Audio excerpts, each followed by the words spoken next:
Okay, so let's take a look at the second part of chapter 6. Again, all about functions this week. So it's our second week with functions.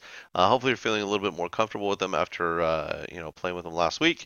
And you'll notice as you go through the PowerPoint, check out the links for some of those sample files that I have in there, and you'll get to see the code function for some of the new tools you get to play with. So I don't know, it's kind of fun. They're kind of fun to mess around with. So anyway, just rolling down through just really quickly to do an overview of the activities this week. My programming lab, we just have three sections in there, and I think there's only a total of, I think there's only six little problems in there. So nothing that will take you that long, really. It seems like there was one that was a little bit longer, and the rest of them are pretty simple. So anyway, so they're not too much in there. The stock program is fairly straightforward. As you get into that one, you'll see same thing with the shipping charges. I don't know if this one's actually in your book as program 6.6. I forgot to look before I started this video. Um, it was in an early edition of the book, but I don't remember if that's in there or maybe moved it around. Anyway, but I wanted to show you these. You'll notice over here for problem 3 and 4, I put string here. And so let me show you why.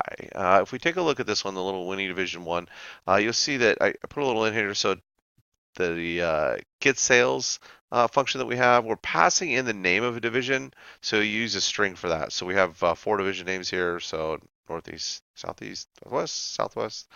So all those are our little, the things that we have to pass through. So you're going to need to use a string for that. So that's one. And this one as well, the safest driving area, the things that we're passing through into the get no accidents function is a region.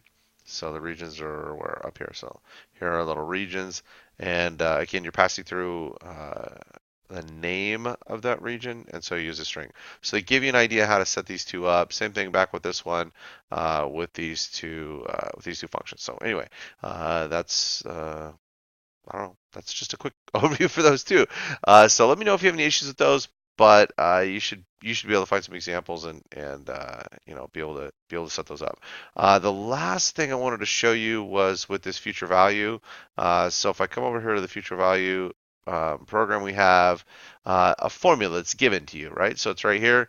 So for this, I added this at the little top up here. So make sure to include the CMath header, and then when you come over here, that's from this side, this little section right here.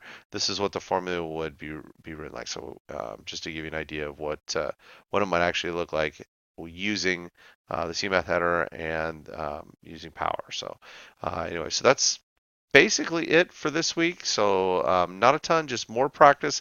There's like I said, there's some new tools in the second part of the chapter that you'll see, and then being able to play around with doing some more functions. So have fun.